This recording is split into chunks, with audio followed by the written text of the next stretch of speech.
Well, thank you, Michael, for that great introduction, and I'm honored to be here today. In particular, the United Way has done such fabulous work for this community, and that work goes on. And the work that it's doing, thanks to the involvement of the GM Foundation, is just fabulous. To help both high schools and early childhood in that massive effort is just a wonderful thing to see.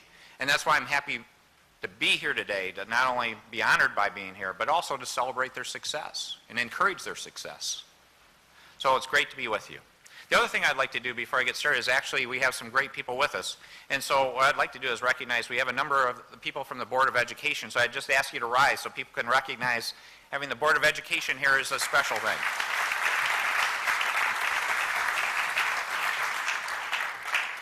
And then we have our state superintendent with us, Mike Flanagan. So Mike, thank you. So that's the intriguing part. We have all the education experts in the front row, and I'm the person standing here. Just another thing I would mention, just to reemphasize the importance of this issue, and it didn't happen today, but I had the opportunity to have someone come with me today on a job shadowing.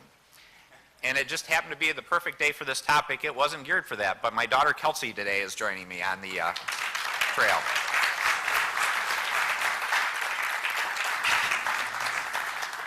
So you know I'm going to hear about that later. But it is great to be with you because this is such an important topic. And one of the first things I would say is we all know the importance of our children for our future.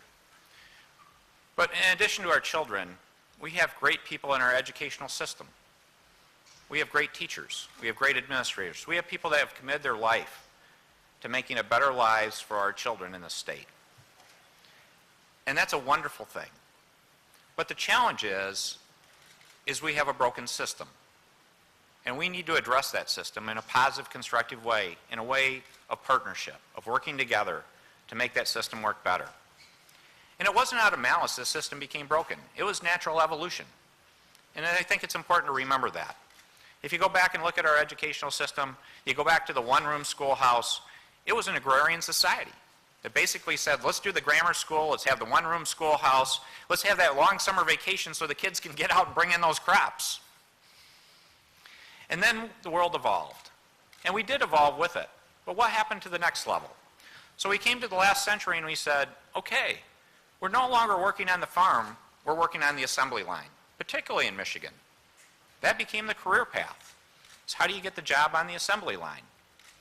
And so the benchmark for success in our educational system is how do you go through K through 12 and get that high school diploma? How do you get that high school diploma and have that huge party then to say you are now prepared for life? That worked really well for some time. But again, the world has evolved. And now we're in a position to say we're in an age of technology with advanced manufacturing.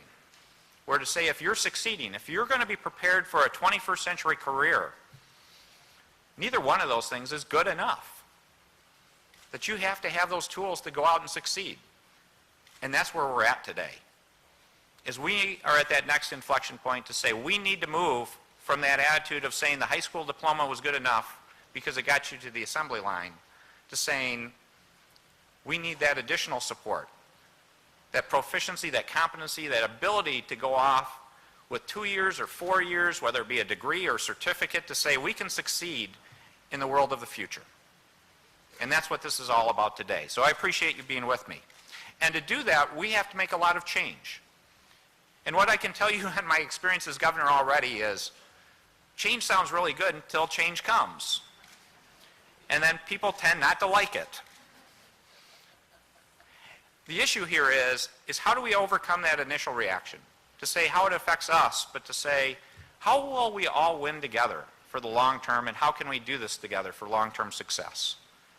And that's what I'm excited about, and that's what we're focused on. So with that, let me get started on a lot of these points because I actually have papers with me. I normally don't because of the depth and breadth of the reforms we're talking about. There are so many important things, and I can tell you this is not all inclusive. There are other things I wish we would have put in here that we need to think about for the future, but this is a strong starting point. This does set the foundation for the reinvention of Michigan's educational system. So one of the first things we need to do is recognize where we're at. I'm the relentless positive action guy, but I think it's important to set a point of reference about where we stand, and you'll see some of that on our dashboard. But to give you a few statistics to show where we're at. If you look at our 4th, 7th, and 11th graders and how they performed on tests, less than 50% of them are proficient in writing. Think about that, less than 50% across those 3 grade levels. To give you another benchmark, we looked at 4th graders and 8th graders because there were good test results there in both math and reading. The range of our scores compared to the 50 states, the highest score we had was we ranked 33rd. Our lowest score was 39th. That's not acceptable. And then you continue on to look at saying, are kids ready to go off to college? Using the ACT and college readiness scores, our percentage in the statewide, is 16%. Even more tragic, when we looked at it on a per school basis and said, the kids that took the ACT and asked, did they pass all the different subject matters to say they were proficient for college, we had 238 schools where the proficiency percentage was 0. 0. That number should be 100%. That's a broken system. And we do invest in our system. To give you one benchmark there in terms of our per pupil spending compared to the other states, we actually rank 21st. We have many of the resources we need. We have the talented teachers. We have the talented administrators. But we do need to get refocused on results. And that's what this talk is all about. To move to a results-oriented system of growth and proficiency for our kids. Let's start with early childhood, because that's why we're here in this particular place. And it's great to be here. Early childhood, one of the keys to success is what we heard about already, is public-private partnerships. How do we bring people together to succeed? And that's where the United Way with the GM partnership has been so effective. But we need to continue that, and at the state level we can do a better job. So one of the things I'm planning on doing is issuing an executive order, where basically we're going to consolidate our early childhood efforts into an Office of Early Childhood, a great start office in the Department of Education. Because one of the problems we have, it might amaze you, is we actually invest a reasonable amount in early childhood. We need to do more, but the way we do it is we actually have 84 separate funding streams for early childhood. That is not the path to success. So the idea here is to create an office where they can coordinate and act as a clearinghouse for those various streams. To say, let's do it in a rational, thoughtful fashion and deploy those resources in partnership with the private sector, the nonprofit sector, to do better work. And we're going to do that not just with this office, but to coordinate with the Early Childhood Investment Corporation, who has done some good work. We actually want to work with them to upgrade their role and mission to be even more effective than they've been in the past. So in early childhood, there's a great opportunity, because if we don't give these kids a great start, they don't have a fair shot in the rest of the system, or they're caught behind. So we have to make that happen, and we will. Now let me talk a little bit about going into K through 12 and higher ed. One of the keys there is to get a performance-based system of schools, about results. And one of the ways to do that, and it's not the starting point, but it's a way to encourage positive activity, is how we fund from the state level. So in terms of funding from the state level, when we do the 2013 budget message, I'm going to ask that we actually create a bonus pool, additional dollars above the foundation allowance, and have those dollars available to reward school districts and schools that show their children are growing at least 1 year's growth for each year of instruction. To literally say, for those kids that are showing that growth, there are additional bonus dollars available to encourage people, the districts, the schools, to really emphasize it's about showing that growth in 1 year. And I emphasize the 1 year growth concept, not proficiency, because we do have schools in very different places. And I don't believe it would be fair to do it on proficiency. It should be about why you're in that school. Are they successful in helping you grow at least 1 year for the time you were there? For some of the most disadvantaged, hopefully they have an opportunity to grow far more than 1 year because of great teachers and great systems. Now, to go with that, we're also going to encourage the same best practice methodologies we've used in the municipalities for 2012, carry it to 2013. So when we do look at foundation allowances and such, we are going to be asking questions about cost containment, about 80-20 on medical insurance premium sharing going forward. And we're going to ask for accountability and transparency, the dashboard concept. Every school district, every school should have a dashboard to show the metrics and measures so people can measure success in an easy fashion. Now let me get to some specific things relating to our schools. One topic that comes up quite often is the subject of charter schools, because they play an important role in our educational system today. They've grown, they've flourished in many respects, but there are still issues we need to address there. So 2 or 3 points on charter schools. One is I'm still a strong advocate of public education. So when you talk about charters, I think we need to be thoughtful about the role they play. So I'm not going to talk about eliminating the cap on charters. What I am going to propose, though, is we do take the cap off for charters in school districts with a failing school. So in those geographies, in those districts with a failing school, we will propose legislation to remove the cap on charters. The second thing we're going to do is encourage high-performing charters and actually start holding charters to the same standards as public schools and make sure it's a level playing field. But also recognizing that there are cases where we have good charter operators that could run more than one school. And currently we have a system where basically you have a board per school. We'll propose legislation to allow the top performing charters to operate more than one school, to give more flexibility for the people that are successful to go out and replicate that model to do even more good work. Another thing we're going to do at the district level, and I'm sure this will generate some attention and some follow-up, is we have our intermediate school districts playing a large role in our state. And it's largely an unknown role. So in some ways I want to highlight the role of the ISDs and bring more attention and visibility to the role they play so we can have a thoughtful discussion over time about their role in this system. Because I think it's something that we should all be thinking about for the long term. But in the intermediate term, what I'm going to suggest or recommend take place is that ISDs will be allowed to bid for any non-instructional service in any school district. That literally they can do consolidation opportunities, cost containment opportunities by providing services to a group of school districts. Now, to be fair about it, we have some great school districts out there.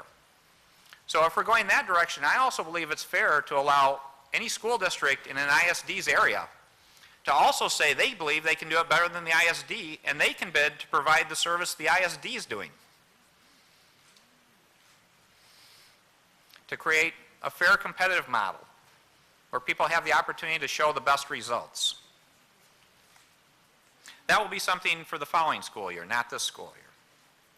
One other thing that I think is important in terms of legislation for our school districts, though, that some school districts are doing a good job, is school safety. So another piece of legislation we're going to ask for is anti-bullying legislation. 45 states have it in place. I believe Michigan should have it, and we should have it applied to all our school districts, because having a safe environment for our children is critical. Now, in terms of more the students themselves, a concept we want to share with you is something I call anytime, any place, any way, any pace,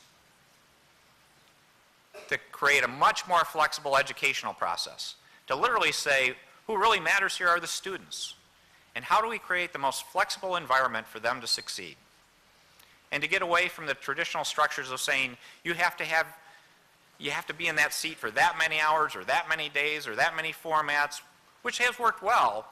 But let's recognize we're in a technology age, and there are new models involving online resources, technology resources, practical models to get people out of the classroom, these kids out of the classroom, and recognize innovation and creativity in educational models. And so this is to say we're going to come up with a system to minimize those restrictions when people come forward with plans that are based on proficiency and results, to show there are other models to do new ways to do things that are really creative. And that those dollars should funnel that particular student. So it's not just going to the district. Those dollars would follow the student to help pay for that innovative opportunity. For example, there could be virtual schools to allow kids the opportunity to get their education that way. And for kids that don't want to look that far out or that innovative, we want to create an opportunity, and we're going to ask that there be put in legislation an opportunity for at least every student to take 2 classes online, where there's a good product available, a suitable product available, that those dollars would follow that student to create that environment for success in terms of online learning models. One other thing that goes with that too is the topic of schools of choice that relate to giving kids flexibility. Currently we have a system where many districts allow school choice. There are some school districts though that don't allow non-district students to attend. I don't believe that's appropriate. I believe if they have space available and they've made it clear they have space, after they take care of their in-district needs, they should be open to taking kids from other districts. And they shouldn't be able to say those kids can't come. And to the degree those kids want to go and there are too many kids, we should do a fair lottery system or some unbiased system to say who has that opportunity. Again, more flexibility, anytime, any place, anywhere, any pace. Part of that gets to the other subset of that ties into higher ed. Something I call, and you'll see in the speech, is called degrees matter. And this is the opportunity that says, for kids that are doing really well, starting in 9th and 10th grade, shouldn't they have the opportunity to attend college if they're prepared? Shouldn't they have the opportunity to test out and move quicker through the system? Because one of the things we talk about very often is the need to help kids that are struggling, and that's a critically important discussion. But we haven't built a system to allow kids to really fly, that are ready to go. And let's create that system to let them fly, as long as they show they're proficient and they're growing. So it's really setting up a system to allow some testing out. It's really to create a system to say, can't we have a system where a student can go to a high school, take a class in a community college, take a class in a university? And shouldn't they be able to get credit at all those places for the work they've done?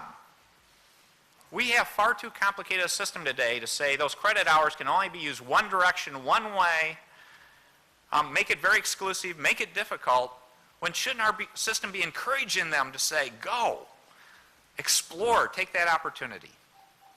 And so what we propose is to make a system so as someone goes through that high school, the community college, the university system, those credits will be transferable forward and backward. To give you one illustration, if someone takes a year at a community college and then they go off to a university, shouldn't they be able to say to that community college then, again, with meeting some other criteria, but shouldn't they be able to take some of those university credit hours to say, I would like my associate's degree too? A funny personal story, just as an aside, is literally I live this. You heard the remark, you all know I'm the nerd here in the room, but literally I had to use a community college class to earn a high school diploma. I wouldn't have earned a high school diploma but for the fact I took a community college class and applied it to my high school diploma back in the 70s. So it's an opportunity to speed things up, to create opportunities for kids. Now, so a performance-based system about any time, any place, anywhere, any pace. Now, the next piece that's critical, though, are our teachers and administrators. They are the core of the system, and they are good, hardworking people, and we need to encourage them to be in a performance-based system also. Nothing matters more than a great teacher. They change lives. And it's great to see some representatives from the educational community here today. One of the benchmarks I used is we actually looked around to say the educational community, the teachers themselves want reforms. And so one study in particular I was going to cite is earlier this month, the American Federation of Teachers actually outlined a report about what teachers were looking for.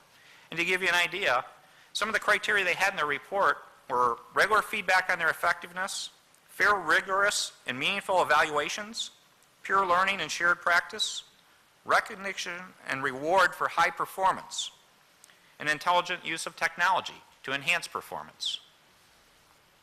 I believe the teachers are with us on this in terms of believing we need performance-based teaching. That's why I'm calling for a series of steps to address great teaching. First of all, on the preparation of teachers and the recruiting of teachers. And I'm glad the Board of Education is here. I'm actually calling on them to help work together with the state superintendent on working with our universities on improving their teaching programs to be geared for the 21st century in terms of an opportunity to say, what do you need to do to earn a teaching certificate, and are you really ready to go into the classroom? To actually raise the bar for certification tests for teachers, and to help assure that we come up with assessment tools in our school districts to measure teacher effectiveness and performance and competency. So there's a whole series of steps there that start with our teaching universities going into the districts themselves to say there are improvements that I believe I've gotten good feedback from our educational community that we can make working together as a team to improve the things we're doing. One of the keys, as I mentioned, is the teacher performance assessment, to have it based on student growth, a major piece of it on student growth and achievement. Another thing we need to look at, though, are allowing alternative teachers, people that have different backgrounds, that didn't go through the traditional teacher track, to give them an opportunity to succeed in the classroom. And one of the key areas that we need this in is science, technology, engineering, and math. We need more people teaching those courses. So I encourage the Board of Education to look at ways that we can have people with different backgrounds have the opportunity to come and teach, but they do need to meet those same standards of competency and performance to allow more flexibility to get those people in the right places. Now, one of the other challenges we have, not only about recruiting and preparing our teachers, is we have too many teachers drop out from teaching. About half our teachers drop out after 5 or 6 years of being in the profession. We need to keep more of those people in the teaching profession, and we need to create an environment to allow that success to happen. So one of the things I'd like to see is really to get more performance recognition in terms of their compensation systems. We need to start looking at the question and evolving our system from one that's largely been geared to degree attainment. You get a master's degree, you get additional compensation, or based on your longevity, you get more compensation, to one that takes into account performance. And to figure out a good transitional path to say, how do we evolve the system in some rational fashion to one that's performance-based in terms of recognizing results in the classroom and success of those teachers and rewarding those teachers for their great performance. Part of that also gets to a topic that usually perks ears up, is the question of tenure. And today, I'm announcing that I'm going to ask the legislature to do tenure reform, and to reform it in a thoughtful fashion that some other states have done. And the model I'm proposing today is to say that tenure should first of all continue, but it should be awarded based on multiple years of successful teaching, to create a 5-year path of probation to say before a teacher can achieve tenure, they need to show 3 years of effective performance. And after those 3 years, after that 5-year probationary period, they can achieve tenure. But then to say there are these annual reviews that I mentioned. And of those annual reviews, at least 40% of it's based on student achievement growth, with other factors accounting for the balance. Now, tenure shouldn't be something to say you're never reviewed again. Using these teacher evaluations, that if a teacher is found to be ineffective for 1 year, they can start losing their tenure status. And after 2 years, if they show they're ineffective after 2 years, they can be replaced. We would give the districts the ability to have a 3rd year if they believe there are still reasons for those teachers to stay. But after either 2 or 3 years of ineffective teaching, someone should find a new profession.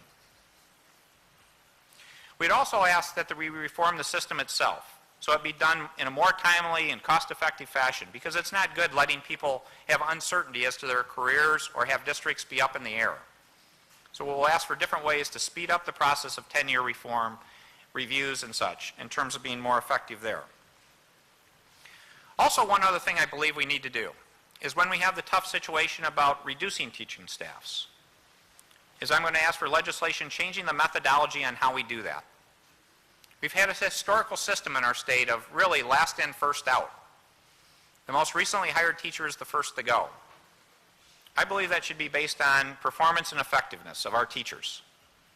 So 2 things is to look at the concept of saying, let's look at teacher effectiveness in terms of setting those priorities, and also bring up the concept of a system of schools where the people running a particular school need to consent to someone coming into their school and simply bumping out teachers. Because schools are very careful things that have a great chemistry, may be working well, and to have it so people can simply bump into a school and disrupt that school without the administration being part of that process is not appropriate. So we're going to create a mutual consent process for them to enter a school. One other thing, though, on the positive side I view very much, though, is we need to recognize our best teachers even more. So we're going to ask that a new category of teachers be created, because too often we force our teachers on a path to administration when they hopefully wish they would like to continue being a teacher. So we're going to ask that we create a master teacher category and really create a situation where we can reward the best teachers, allow them to teach other teachers, create that environment of success so they can have an entire career teaching. Now, to go with the teachers, we shouldn't forget the administrators. So to the degree we've talked about performance, metrics, competency, we're going to ask that the same things be done for administrators in terms of asking the Board of Ed and the state superintendent to work on practices and procedures there.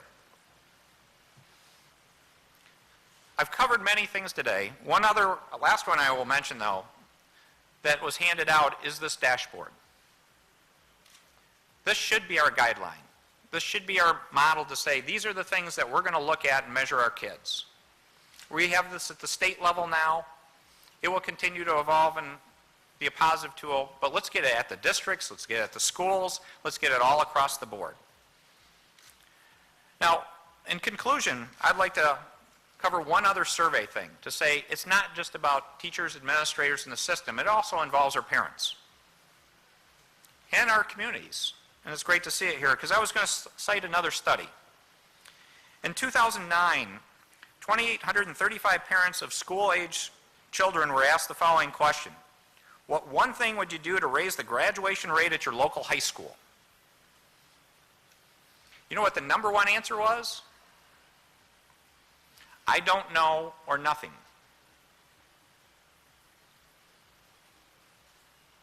So this is not us alone in terms of the people in the system. We are all in the system. Whether you're a parent, whether you're a citizen, we are all in the system, and we need to take the time to learn how we can all help have success for our children.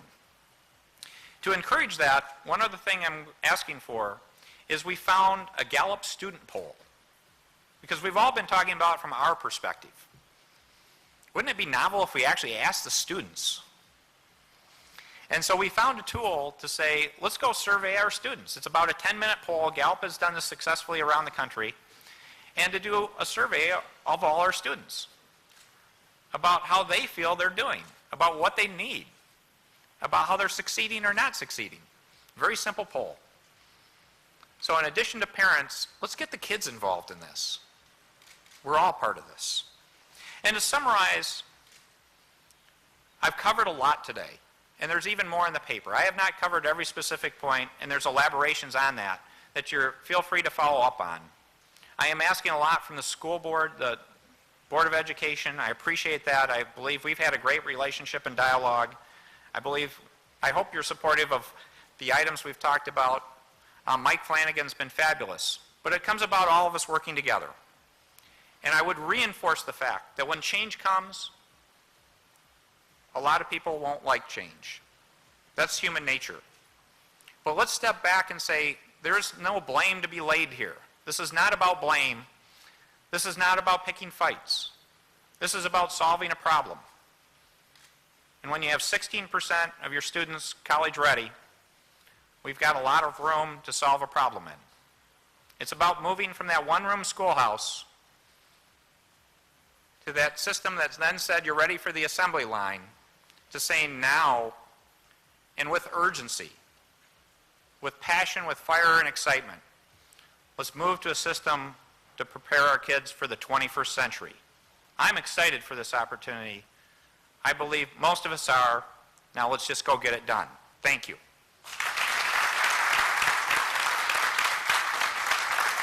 Okay.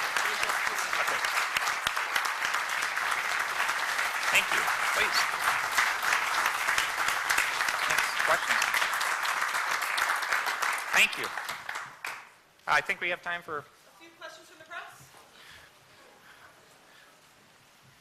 Yes.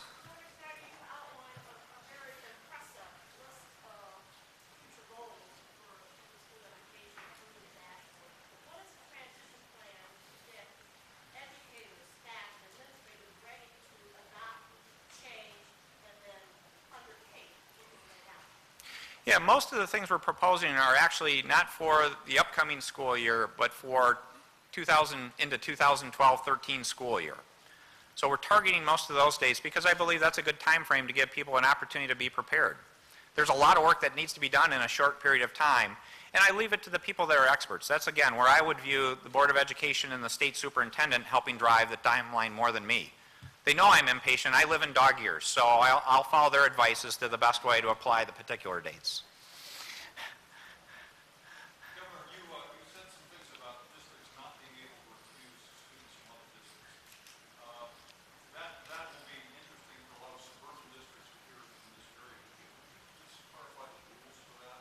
Are you saying that any student, if there are spaces, can go to any district in this area? I'm saying if a school has identified, a district has identified spaces available, and they made it clear these spaces are available, after they've had a process where in-state or in-district students have the first opportunity to go, because that's appropriate. If they have those spaces available, why shouldn't they be open to taking those kids from out of district, particularly given the dollars will follow those children to that district? And I believe that's fair and appropriate, that those kids have an opportunity to go there if that school is identified to say they have space available.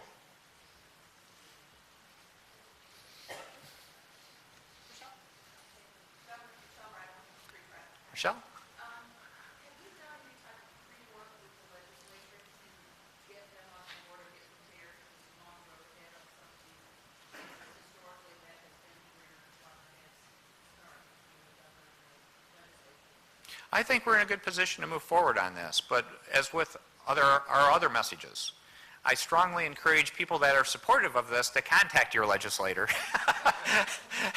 in a positive, constructive way and say your piece.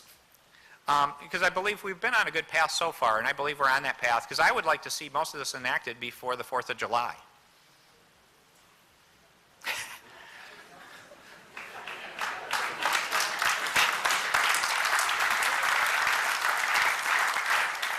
And we are on a path for May 31st on that budget and tax stuff still, so.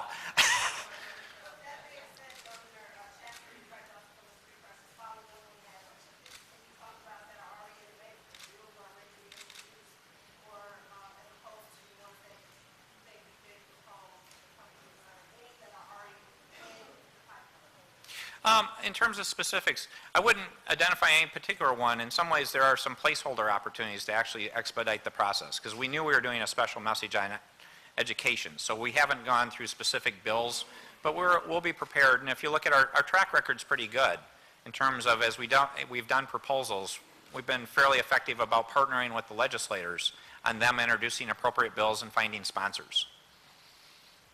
We don't like to just talk, we like to act. Yes?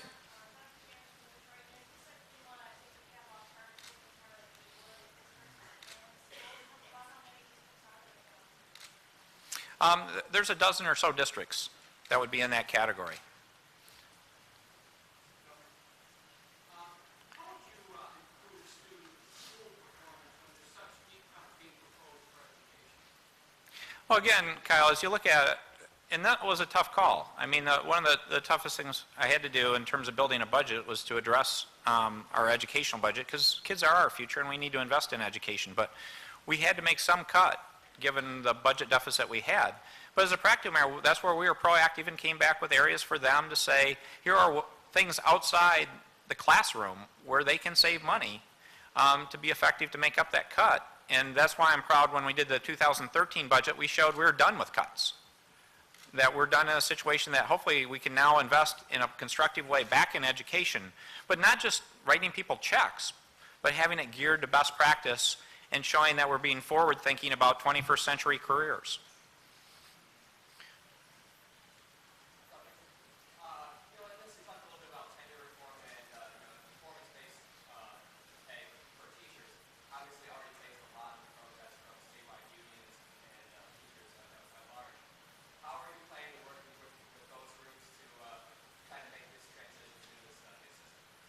Well, I'd like to do it as constructive as possible, because if you go through it and look at it, I believe we've had good dialogue with teachers, their representatives in many respects in terms of having an open dialogue. Did we agree on everything? No.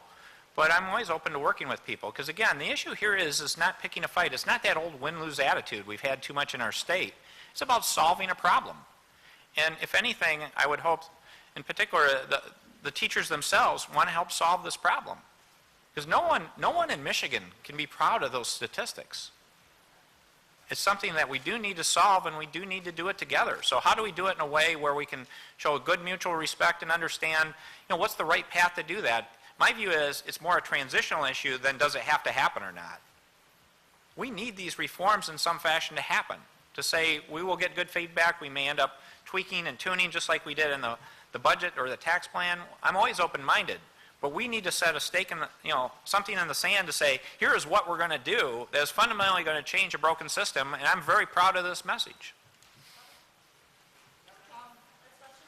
Do you see room for consolidation of school districts as part of educational reform? I want to create an environment where school districts and communities can look at that. Again, I don't view it as governor telling people they need to do that. But how do you create an environment for success where appropriate, they will look and say, we can make this work. We can actually save dollars and provide better services in the classroom by looking at better ways to do things, whether it's just service sharing or consolidation. So it's more to create an environment for success, because it should be up to the local people making those decisions. Okay, Chris, last one, and then If you want to reward school districts for best practices, or whatever the criteria you have, consolidation, cut costs, is that money on top of their foundation allowance, or is that expected money? Yeah, Chris, what I've said in terms of this statement and the prior statement in the budget message, that we would look at some of the foundation allowance for the cost consolidation and cost sharing and for accountability and transparency. With respect to performance and results, those would be bonus dollars. Those would be incremental dollars for student growth. So, thank you, Governor. thank you very much.